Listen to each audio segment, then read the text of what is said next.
Ladies and gentlemen, good day and welcome to the conference call of IndiTrade Capital Limited for update on Q2 financials. As a reminder, all participant lines will be in the listen-only mode, and there will be an opportunity for you to ask questions after the presentation concludes. Should you need assistance during the conference call, please signal an operator by pressing star then zero on your touchtone phone. Please note that this conference is being recorded. I now hand the conference over to Mr. Sudeep Bandyopadhyay, Group Chairman, IndiTrade Capital Limited. Thank you, and over to you, sir. Thank you. A warm welcome to all participants in today's call. I also wish all of you a very happy Diwali and a prosperous New Year. We will talk about very briefly about the quarterly performance. The presentation has already been uploaded in the site. If we look at the key business updates which we have provided, AUM, assets under management, has moved during, as on 30th June, it was 333 crores, which has moved to 398 crores at the end of Q2.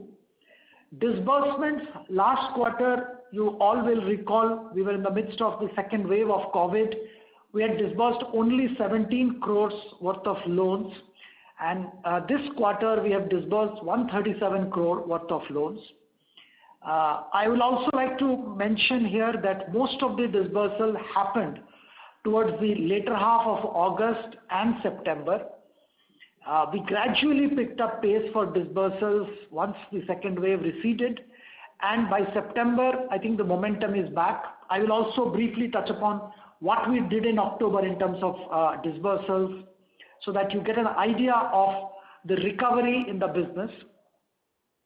We didn't raise much money in first quarter, only 6 crore was raised, vis-a-vis about 100 crore plus which we raised in Q2.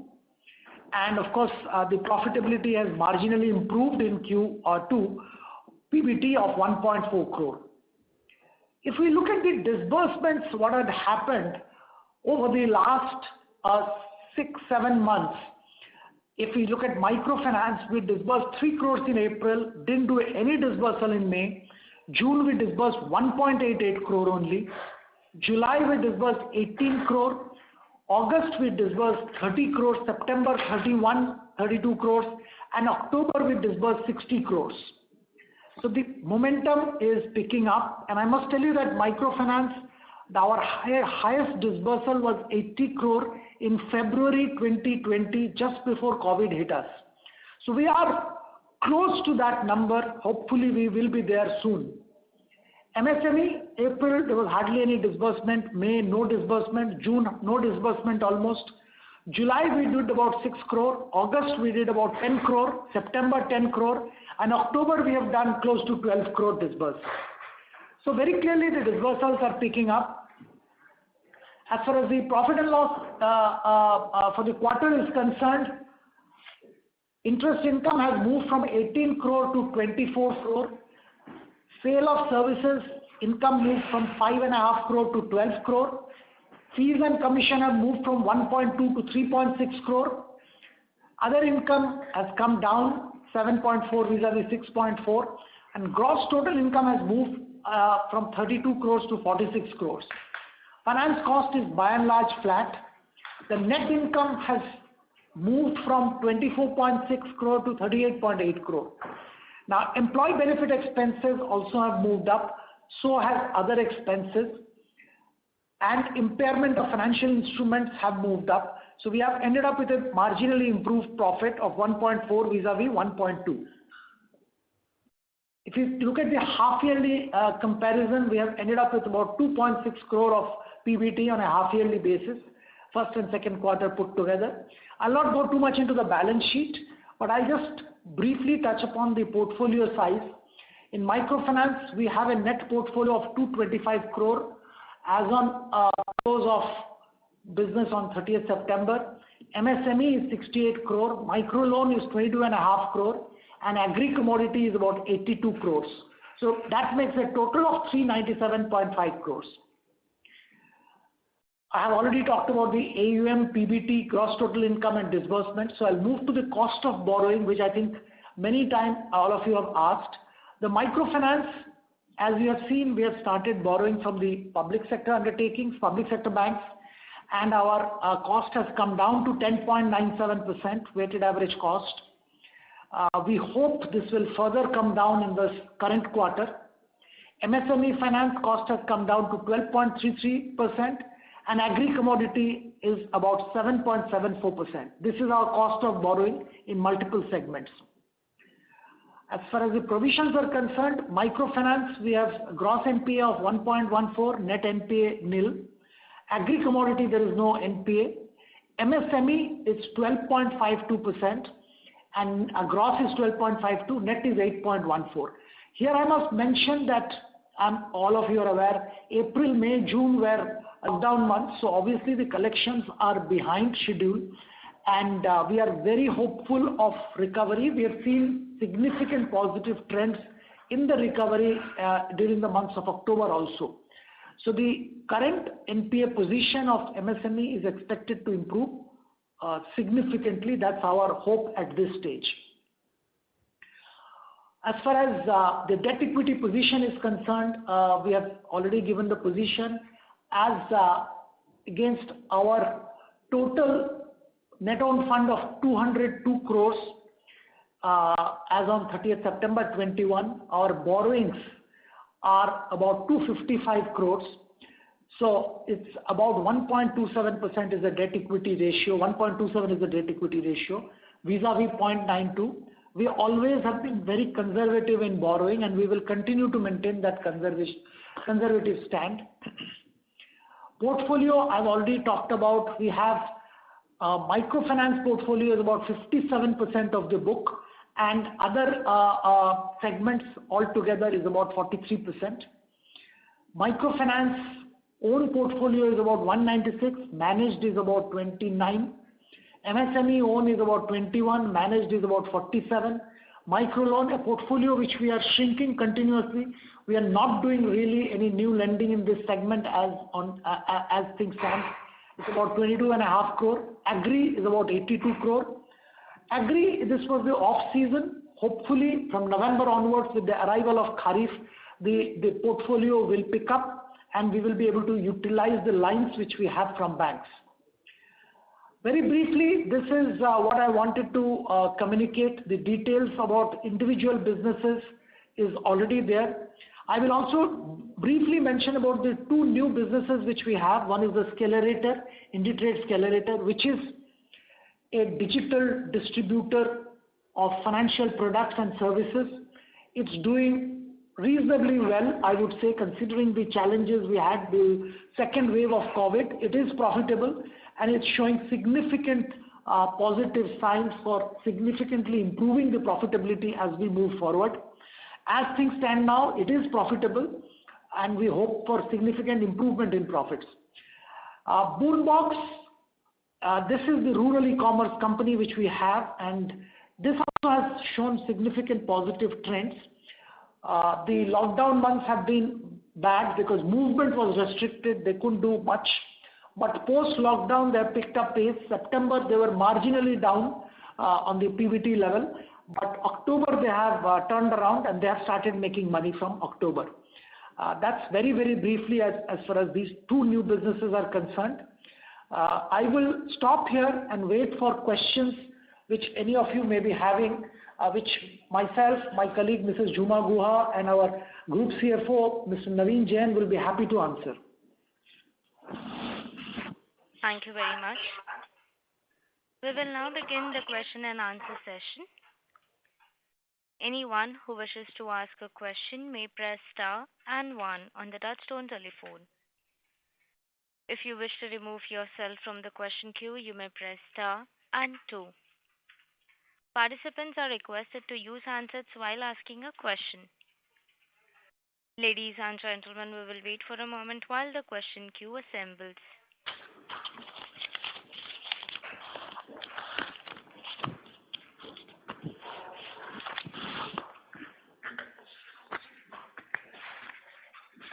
The first question question is from the line of Manish Kela, for an individual investor. Please go ahead. Hello, Sudeep sir. Hi. Hi. So I have a couple of questions. Now, if I look at slide 18 of the investor presentation, I think it is, yeah, slide 18. So I'm looking at the gross NPA and the net NPA figures for the MSME lending that you've done. So the figures are kind of pretty high there from an NPA perspective. So do we think that MSME is one of those sectors that we would continue to focus on? So what is your take there? I'll tell you, Manish, you see, NPA, is an accounting and a regulatory classification. What happened is April, May, June, there were hardly any collections because of the lockdown and restrictions. Remember, these are segments where the retail outlets and others which were shut. And we have even now 68% of our portfolio, which there are daily collections. Now, these daily collections could not happen, obviously because it was a lockdown and movement was restricted. So this is actually a delay. Payments are coming and they are coming rapidly. Things are regularizing. At this stage, the collections are close to 98-99% of demand. So, and we have looked at the portfolios, the way the portfolios are positioned. We are very confident that by the time we announce next quarter's result, these will, to a great extent, get, I would say, normalized. Of course, I agree to your point that this business has a slightly larger NPA or the chances of NPA compared to the other segments we operate in. Normally, on a steady state, MSME lending book has anywhere between 3 to 4% of NPA. I think this is across the industry, nothing to do with us. And remember, this is a segment which you should demarcate us from the other large institutions. We lend to people probably who don't get bank loans. So this is proprietorships, partnerships, very small private limited companies. These are our target customers. So this is a segment. Credit discipline, by and large, has been good. Of course, COVID was a unique thing which nobody could have predicted. Even with microfinance, if you see the microfinance numbers last quarter, they were pretty high. But that has got to a great extent regularized already. And I'm reasonably confident this also will get regularized. But yes, as things stand today, looking at the numbers, it is a little alarming. Okay. So our focus will continue to be on the MSME lending also going forward, correct?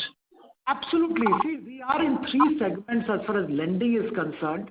One is the microfinance business, which is the biggest one at this stage, and it will continue to grow. And as I mentioned, we have already done 60 crores of monthly disbursement last month, October. Hopefully, November, December, we will touch our all-time high monthly disbursements also. So we are on full flow on microfinance. MSME is picking up and we will continue to move. We have opened an office in Delhi, in fact. We didn't have an office in Delhi. We have now a branch in Delhi for MSME as well. And Agri also is continuing to remain our focus. So these 3 segments, they have their own challenges. Agri is a seasonal thing. So, Rabi season portfolio will go up. Again, it will come down. Kharif, again, it will go up. So this is a seasonal business. Microfinance, we know what it is, and MSME, I already explained. But beyond that, I don't see any extraordinary challenge unless and until, some black swan. I mean, why black swan? I don't know what swan to call. A COVID kind of a scenario happens, which is unpredictable. Okay. And thanks for answering that. And as far as agri-commodity business is concerned, right, pardon me for my ignorance there. Now, how competitive is the agri-commodity business? Again, the reason as to why I wanted to ask you this question is because when I've looked at your previous results and also the presentations, what I realize is that the NPAs in the agri-commodity, lending that you do is literally nil, right? So is that something which will see a significant scale up going forward? So if you can throw some light on that one. Manish, I wish we could do that. Unfortunately, there are operational challenges, and I completely take your point. Assuming that we could do, we would have done, but there are challenges. I'll just briefly touch upon. One is it's a seasonal business, as I told you. Two, I think there are a lot of operational challenges because you would be familiar with the accidents which happened in commodity businesses over the years, and some of those are very well publicized and covered by everybody, and everybody is aware.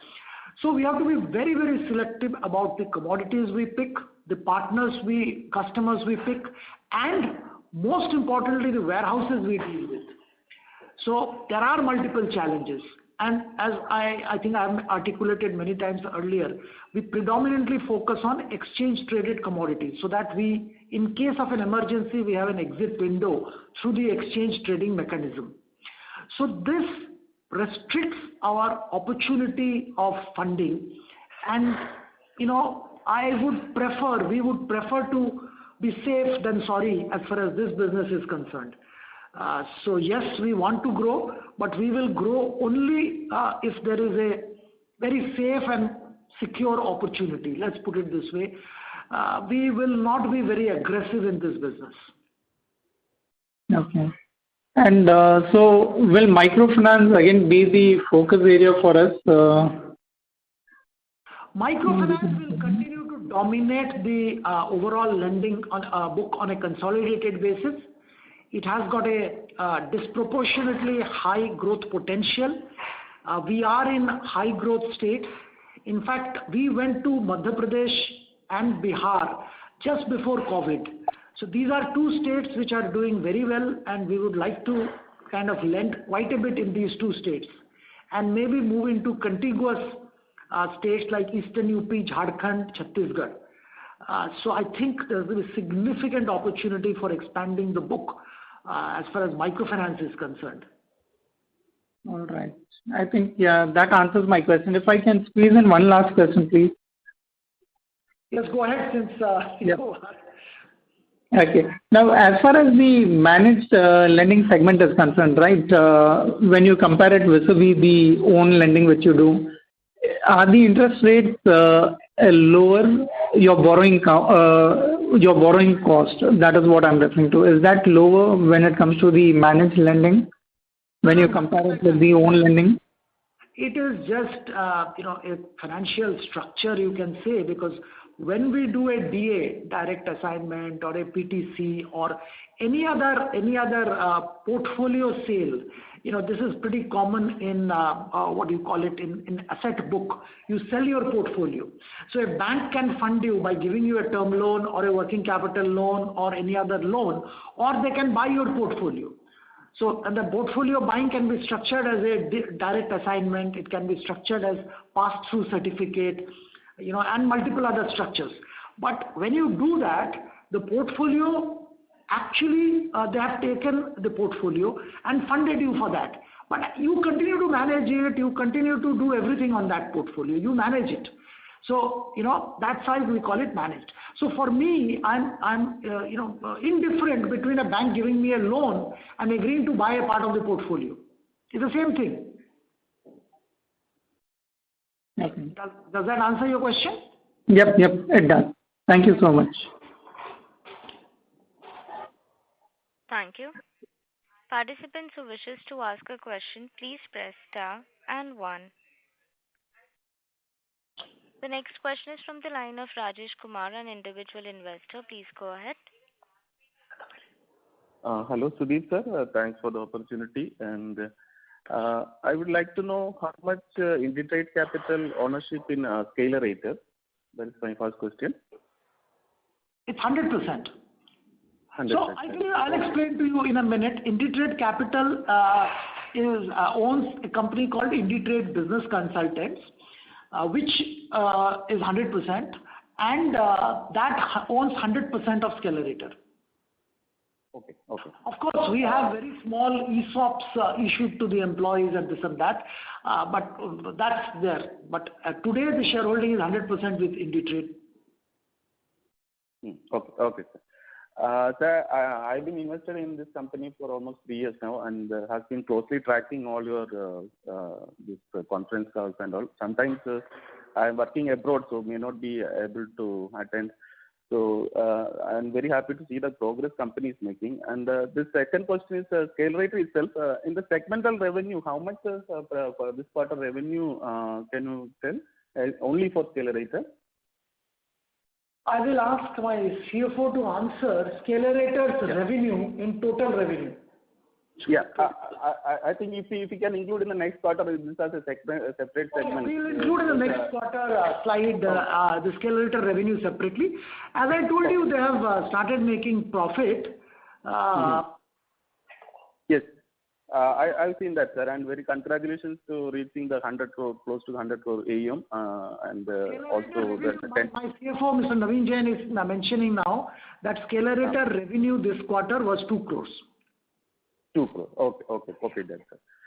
And coming to this. See, once again, I will tell you also, Rajesh ji, that Scalerator revenue is the commission. You know what they actually earn. That's their earning. So from there only their salaries and whatever admin expenses go. Rest remains. So this revenue is commission income. Okay. Okay. Fine, sir. And coming to the Boonbox, I would like to know, sir, is there any other company in India which is doing the rural e-commerce business, like competition to Boonbox at present? Not really very structured way, because we work in a differently structured way. There are few companies like Store King and few other smaller entities who are trying to get into this market, or they are there, but not in a very structured way. Okay.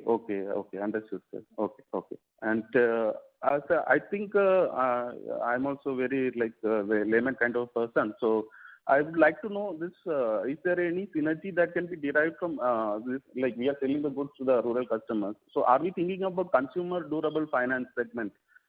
Because if my understanding is correct, India's largest NBFC is today reached there because of the consumer durable finance. So there is a lot of synergy we can derive out of this. Somebody is rurally buying a mobile phone, and if we want financing and we arrange financing, are we doing it? But Scalerator, I cannot see that segment also. No, this is not Scalerator's business. Let me just take a minute and explain to you Boonbox. Okay. Now that IndiTrade Rural Marketing, the brand is Boonbox. Boonbox today in the portfolio, 48% of their sales is mobile telephones, mobile handsets. Balance 52% is different home kitchen appliances, home appliances, consumer durables and all, but 48% is mobile handset. Their model is completely on the lines of what you said. They are the e-commerce company, but on the back of that, there is an NBFC which is financing those handsets as well. Now, how this business happens is, when let's say IndiTrade Microfinance, we have about 300,000 customers. Now, an IndiTrade Microfinance customer wants to buy a mobile handset, and assuming the customer is creditworthy, IndiTrade Microfinance provides a loan to the customer for buying that handset, which is supplied by Boonbox. Okay. Now the Boonbox or IndiTrade Rural Marketing is not the manufacturer of handsets. We take it from Samsung, Vivo, Oppo, or whosoever we are working with. Yes. Are you clear? Similarly, we work with multiple other NBFCs and microfinance companies whose customers' consumer durable requirements are financed by them. Boonbox or IndiTrade Rural Marketing is the e-commerce company which meets the requirement of the consumer durable, and financing is done by the microfinance company or the NBFC whose customer is requiring that consumer durable item. Okay. That's an ecosystem. Yes. Okay. Now, you and I can walk into a Croma and get the financing made available by one of these leading NBFCs. But the person sitting in a village without any credit track record and history, some women, she cannot do that. So who will finance her a mobile phone purchase? That's where we come in. That's where IndiTrade Rural Marketing comes in by supplying the mobile phone. That's where IndiTrade Microfinance comes in by providing the loan. You're getting it? Yes, sir. Yes, sir. Yes, sir. If I have the time, can I ask few more questions? Yeah. Yeah, I'll come later. Lot of people are there. Just one more thing. Yeah, in this, since your takeover in the DRG Securities, you have transformed first to NBFC, and now I see that we are slowly moving to a fintech company. So, in that respect, is there any line of thinking towards rural e-payment space? Because that can be also a very big opportunity for the company, like multilingual, wherever rural people using the payment platforms. I think 10 years down the line, everybody in the rural area also will be making digital payments. So if we make a head start in that? Well, Rajesh, we are actually not in the payment space, but if somebody makes the effort, we definitely will benefit big time. Because today our microfinance collection is about close to 100% physical. People have to go and collect money from our borrowers. So I would welcome somebody's efforts who ensures there's a digital ecosystem available for making payments in rural area. Unfortunately, it's not there. I don't think IndiTrade is today looking at that, but I take that suggestion from you on board. Okay. Yeah. And sir, if you can throw a light to the future, like traditional retail brick and mortar, and they might be operating around 5 to 10% operating profit, and how much operating profit we can expect in the future once we scale up in Boonbox? Because when you've taken over Boonbox, it was there for 8 years, I think, and they were not making money. And I think you have changed it to a zero inventory model, and the results are also already showing. So, what is your expectation for future operating? Like, can we match the traditional brick and mortar retail margin? Let me put it two things. One is, yes, we operate and we will continue to operate on zero inventory model. Holding inventory is not the game we will play. We are an intermediary. IndiTrade Rural Marketing will always be an intermediary between a Samsung, a Godrej Appliances, a Vivo, a Sony, and the customer. So we will play the role of an intermediary. We will earn commission, a gross commission. From there, we will take out our expenses and we will be left with a margin. Different items have a different margin structure. At this stage, it is very difficult to comment on future, but hopefully we should have decent margin. Very honestly, Rajesh, I think I will take this question maybe a couple of quarters down the line when things have stabilized a bit. The two things. One is we acquired the company not just about 1 year back. Actually, 3rd November last year we acquired this company. Today is exactly 1 year. And of course, then there's been a COVID-1 and COVID-2 and all. So let things stabilize a bit, then I'll comment on margin. Sure, sir. Okay. Sir, to be honest, I was this is coming to the next question, and seeing that there was one notification to the exchange saying that we have unpledged all the shares, but in the quarterly shareholding again the pledging was there, because I think we pledged to another, we unpledged from IDFC First Bank and then we again pledged to another NBFC. So this is kind of a red flag that's remaining in the company. So is there any future we will remain pledged? Because you are also capital market veteran, and I have seen you on all the business channels, and so many business groups doing the pledging, eventually going down and then getting closed down. So this is the only red flag I see in the business as of now. So any future thoughts, plans to get it pledge free? No, this, what had happened is, I think I had clarified earlier, what had happened is, for certain loans which the company had taken, from IDFC, they wanted my shares to be pledged.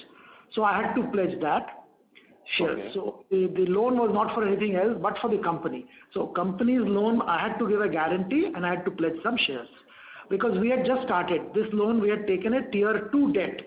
In the company, you will find that tier 2 long-term capital when we had 2016, well, quite some time back. So now we have repaid that loan and depledged all the shares. Mm-hmm. Out of that, a small portion, I don't remember the exact figures, let's say, I'm just giving a figure, let's say 100 shares were pledged, the 100 came back and maybe we pledged How many? No, about 80 of that out of 100. What is it? 65 lakh shares, 65 lakh shares were originally pledged, which came back, and 52 lakh shares have now been pledged. So anything, if at all anything has happened, the pledge has come down. So, and everything what is being done is for the company. There is nothing else outside the company. Okay. Whenever there is a share pledge happening here, it is happening to support the company's borrowing or company's, some other activity where they want the promoter to give a guarantee or pledge or something. Yes, fully understood that, sir. So I hope that once we scale up and there is no more constraints, so I think eventually get unpledged. I also don't like to either give personal guarantee or pledge my shares, but in the growth phase, I think the promoter has to be willing so that banks can confidence. Yes, and you have done it rightfully said that the pledging is only to grow the business. So that is taken the right spirit, sir. Yes. That's right. Thank you. One more thing, there's a long wish, when we list NSE, this long awaited, but maybe you are looking for the right opportunity at the time. Any NSE listing plans, sir? Because Rajesh, I think not at this stage, but yes, we are looking at that. Unfortunately, this COVID has delayed every plan by 2 years effectively. So let's see, let things stabilize, and God willing, there is no further waves and all. We will start working on that. It will take some time, honestly, but we are looking at that. Company and the management and the directors are cognizant of the necessity of doing that. Hopefully, someday we will do it. Sir, now since there is a NSE emerge platform, there is a 10-hour restriction to get to the main platform to list there, or do you have any idea? We will go to the main platform whenever we are ready, not in the small, because we are already in BSE listed. So going to small platform makes no sense. Okay. And thanks, sir. Thanks for answering all the queries, and congratulations and good luck for the future. Thanks. Thank you. Thank you. The next question is from the line of Kapil Bhatt, an individual investor. Please go ahead. Thanks, Sudhir, for the opportunity. I got just a few questions to understand a bit more about Scalerator business and the Boombox business. So in Scalerator, you said we had about 2 crores of revenue, and that's a commission on the AUM. So how this commission works? So when we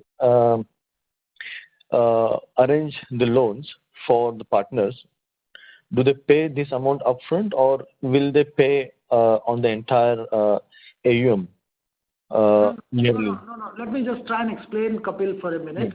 Yeah. See, what Scalerator does is, Scalerator is a phygital approach to intermediation.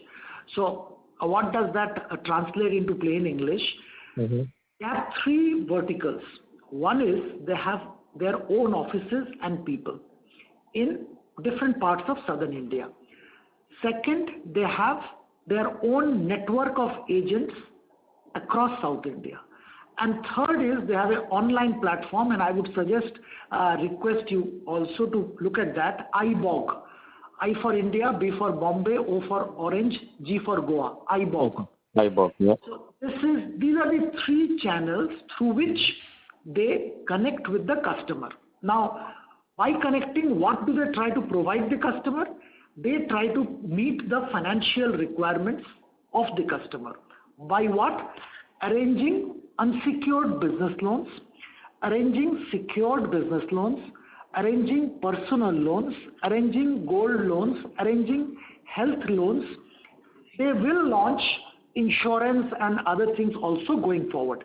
But as of now, these are the verticals which are working. Uh-huh.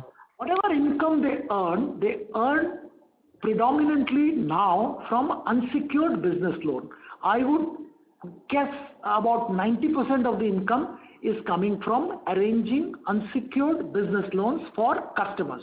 Now these customers are ours. We are onboarding the customer.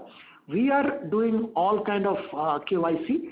Then we are giving the file or the partner the opportunity to finance the customer to one of our partners. Now, who are our partners? Multiple. Let's say on the gold loan, Muthoot is our partner. On, let's say, on this business loans, we have MAS, we have Ambit, we have Lending Card, we have Incred, we have Ugrow. These guys are our partners. So the loan is being given by one of these guys, and even IndiTrade FinCorp. IndiTrade FinCorp also is a partner of IndiTrade Scalerator. So the opportunity comes to give the loan to any of these guys. They give the loan. Once the loan is given, we raise the invoice on the partner, and they give the commission. It is as simple as that. Is that clear? Yeah, that is clear. What I want to understand is there any relation between the AUM and the revenue? There is a relation in some cases. In some partnerships, we only get upfront commission straight away, and that is where it ends. In some cases, there is a trail as well. We are trying to work on a trail across the partner chain. Probably it will take some time. The largest partner of ours, there is a trail arrangement. Right. I would say 70% of the AUM will be with this partner where there is a trail. Okay, that's it. Okay, that's good. Okay, cool. Thank you. And on the Boonbox, I was actually looking for if there is any app or any website where the rural customer or rural consumer can actually go and check what is available on the Boonbox, and he can order. Rather than someone contacting the client or contacting the consumer, is there any proactive way of the consumer actually going to the Boonbox app or the website and then order it from there? Kapil, I think you have hit the nail on the head. That is stage 2. Today we work with partners. So because end of the day, you will understand that model requires significant investment in marketing, in people, in technology and all that. So today we are piggybacking on established players who have a network of customers in rural India. So many microfinance companies are our partners, including IndiTrade Microfinance. IndiTrade Microfinance may be 5% of their customer base, but they are also customers. Let's say, I just give you an example, Dwara, Belstar, Ashirvad, Annapurna. I'm just giving you some names. So, there are many like this. They are our customers. So what happens is, these guys already have a large customer base, and their customers, obviously, they give microfinance loans, but their customers also need a mobile phone. They also need a TV. They also need maybe a cooking appliances. So that demand is met by Boonbox through these partners. So at this stage, we are not directly sourcing customers. We are working on customers of our partners. Okay. So all the willing, someday when we are, we've stabilized, we have grown, we will look at directly reaching out to customers. Okay, so all the this is important because they are funding the customer also. Boonbox doesn't do funding. The funding is done by the partner, whose customer we are providing with the electronic appliance or home appliance. Right. So the partners pay Boonbox, and we ship the item to consumer. That's right. Okay. Ship is a broad term. Actually, we have our how should I explain, Zomato type delivery boys in the areas who physically go deliver it to them, demonstrate, show them how to use, pretty much all that. Right. Oh, so it's not only a delivery, but we also educate them. It's different. Yeah. Right. That's great. We are not Amazon. We are different. Okay, that's great. So I just see that in the presentation that we did around 25,000 customer acquisition in Q2, and that's all through our partners, through the other microfinance institutions. That's right. Okay, good. That's right. Right. And then we have arrangement with the brands, like Samsung's or Butterfly. We have all these OEM arrangements with all these original equipment manufacturers. Multiple arrangements, not only one. So in a mobile category, we are with Samsung, we are with Vivo, we are with Oppo. In kitchen appliances, we are with TTK, we are with Hawkins, we are with PGN. Every category, I can keep naming. Right. That's okay. Okay, and they pay us the commission, right? I mean, That's right. For them, it is just another channel for sales. correct. Okay, that's good. Yeah, and I think interestingly, I see that the digital loans. You said I think we are not looking to disburse much into the micro loans. Sorry, the micro loan. So, what's the plan ahead for the micro loans? When are we going to start disbursing in that sector? So, I think Kapil, if you recollect what I told in last quarter, that we are waiting for the final RBI guidelines on this. Yeah. Remember? So, unfortunately, it has not yet come, and we don't want to unnecessarily get into any regulatory complication and what interest rate, what this, what that, and all. Whatever regulations come, let it come. Then we will. We do very small. We do about we have put a cap internally, since you are asking, about 4 lakhs per day. That's what we disburse, not more than that. Okay. No, that's okay. I just wanted to. Existing customers. We are not sourcing customers. No worries. Yeah. I just wanted to understand that we are still on it, but we are just waiting for the RBI guidelines, and there is no other. Let things be clear before we get into that. There's too much of regulatory and publicity and all that on these loans and blah blah. Right. Okay, so I think as I see in the October month, we did around 60 crores of disbursement in microfinance and around 12 crores in MSME. So I see that even in quarter 3, we will do most of the disbursement in microfinance, I believe. Because that's the area I think we are doing most work. Disbursal in MSME also, and I'm hoping Agri will be also big, because this Kharif arrival is just starting. So end November, the Agri book also should start building. Right. So let's see. Yeah, but microfinance will by and large be the leader. No doubt about it. Okay, cool. And I think we did around 137 crores in quarter 2. So I believe in quarter 3 we can easily surpass 200 crores. Isn't it? Yeah, absolutely. 100%. Yeah, that is no doubt about it. Yeah. Cool. Right, and just one. We already see 137 we did in Q2, and October itself we have done 72 crores. So yeah. Isn't it that number I've given already? Yeah, that's what that's why I just calculated, and I thought we can do. You're right. Right, and I think in segmental revenue, the sale of goods indicates only Boombox numbers, isn't it? Yeah, you're right. Okay, then we have insurance, broking, service, and others. I think others may include Scalerator. Yeah, you're right. Yeah. Okay. Cool. Yeah, I think with that, I have no more questions. I think, yeah, that's good. Thanks for answering all my questions as always, Sudeep.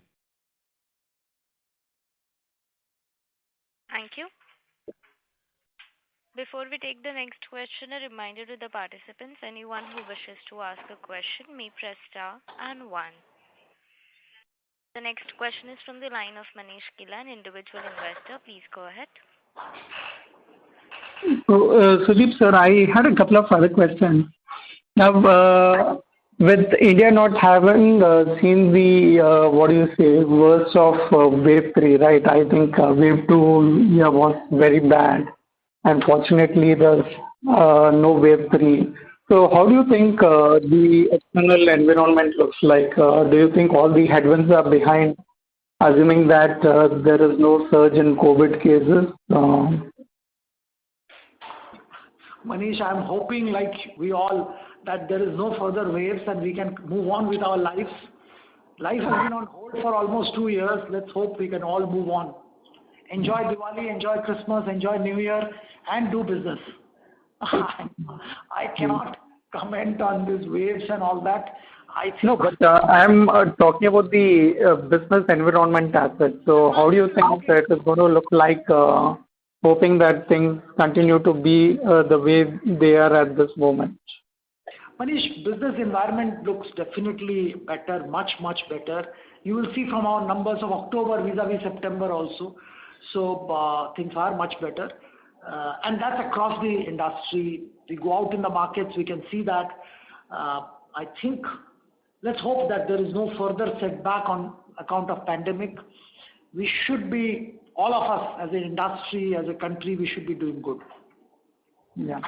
So it is all about trying to, understand as to how do you think, the situation kind of looks like from a lending per se, at least going by the current situation. So that is all that I wanted to understand. And one more question from my end. How will IndiTrade look like, say, 5 years from now? How different is IndiTrade going to be 5 years from now than what it is today? Well, IndiTrade, very, very broadly, we will be in continuing in the segments of lending we are in, which is the segment where the large players don't play, which is the microfinance, MSME, in the particular niche we are operating in, digital loans and agri. These are the 4 segments which we will continue to focus on. Our business probably will be revenue or profitability. 60% will be coming from these businesses, lending businesses, and 40% will be coming from the fee generating non-balance sheet businesses, which will be Skelerator, Boombox, and others, insurance broking. So it will be a 60-40 mix. 60% will be balance sheet lending, which will give us the revenue. 40% will be intermediation income, whatever name you call it, fee income. That's how it should be. That will be the ideal mix. But as I can tell you one with my experience of 30 plus years in this financial services space, things change very, very rapidly in financial services space. So 5 years is a very long time. We should be growing as a country very, very rapidly, assuming there is no major setback. So a lot of things can happen in 5 years. Very difficult to, comment on 5 years later what exactly will be the shape and size. But yes, we should be in a much, much better position, God willing, and with all the support of the investors. All right. Yep. Thanks for answering this. That's it from my end. Thank you. The next question is from the line of Rajesh Kumar, an individual investor. Please go ahead. Hello, sir. Thanks for the opportunity again. I left out 1 or 2 questions before, and this is again, I don't have much financial background, so if you can clarify on this. My doubt is in Q4 we took a big hit on digital lending vertical, I think to the tune of 50 crores. But if I look at reserve and surplus, reserve and surplus is part of the book value, but our reserve and surplus is in June and September also, not much, it is not reduced to the extent of the write-off. So how that happened? Can you clarify? Because of my less understanding of the numbers, finance numbers. No. You see, we are all accountants here. So the reserve and surplus goes up or down based on whether you're making profit or loss. The profit or loss is after considering the provision or write-off what you have.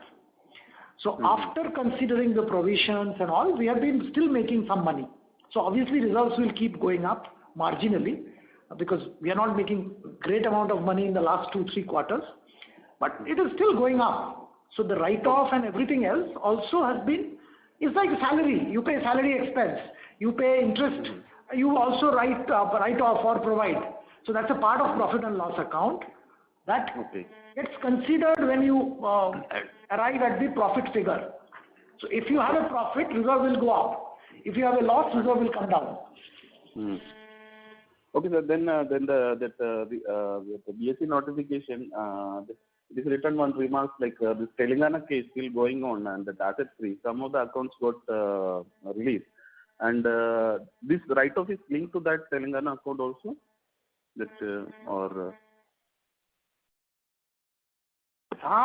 Something happened in Telangana and all that, and the cyber crime, about 1,000 crores of multiple, some 100 plus NBFCs, they have frozen. They issued a debit freeze instruction. So we gave them all the evidence, all this, that we have nothing to do with all that. And then we went to the court also, and then they have started opening up all the accounts now. It's just a matter of time. Okay. That's got nothing to do with, these are unrelated things. Sir, that account that is already declared as NPA or not declared as NPA? So if that money comes back, this our P&L get a boost or not? That was my doubt. Rajesh, I think this is an accountant's thing. The cash flow and write-off has nothing to do with each other.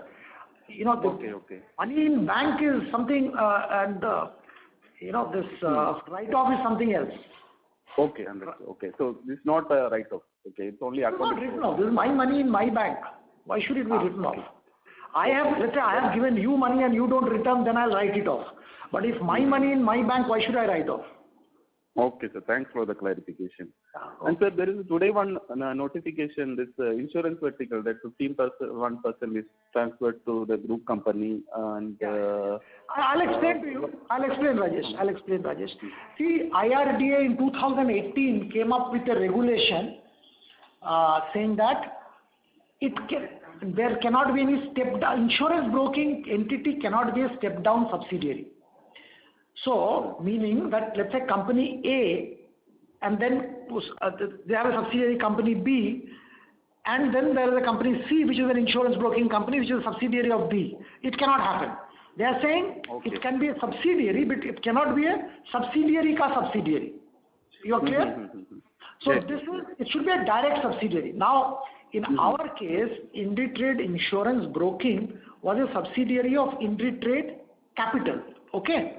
Okay. And Okay. IndiTrade Capital, in turn, is 73% held by the promoter, which is me, my company. So IRDA took and across the country, all large groups and all the same problem everybody went through. So we had to see 3 years. This was 21. 3 years we had argued with IRDA. We tried to explain. We went to SEBI seeking some opinion, this, that. But finally we had to comply now. Otherwise they will not renew our license. So we had to, move 51% from IndiTrade Capital and move it to the other entities, so that it still remains a part of the same, consolidation in terms of Ind AS and all that. But they becomes not a direct subsidiary of IndiTrade Capital. Okay. It's just a technical thing we had to do to comply with the changed IRDA regulation. Yes. Because nowadays this related party transaction, market generally don't take it. Unfortunate. I mean, that is what we all debated in the board also. All of us hate related party transaction, but this is one regulation which forces you to do that. Yes. Well understood, sir. That's a very the best part I like with the company in the last 3 years. The transparency the company is showing, even as a small company, growing company. In India, like you invest in a small cap company, you don't get the full information. But whenever we ask you a question, you are giving all the clarification and taking us into confidence. And very nice to hear the 5-year long-term vision with 60-40% mix for the lending and non-fee-based business. And it's a great, robust business model. And all the best, sir. And whenever possible, I'll be joining the course. Thank you, Rajesh. Thank you.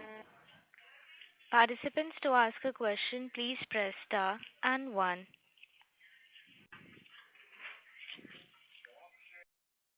As there are no further questions from the participants, I now hand the conference over to Mr. Sudeep Bandopadhyay for closing remarks. Thank you, shareholders. Thank you, participants, for joining this call. We look forward to your participation and support on a continuous basis. Hopefully, we will be back after Q3 with much better news for all of you. Thank you. Wish you all a very, very happy and prosperous Diwali and New Year. Thank you. Thank you. On behalf of IndiTrade Capital Limited, that concludes this conference. Thank you for joining us, and you may now disconnect your lines.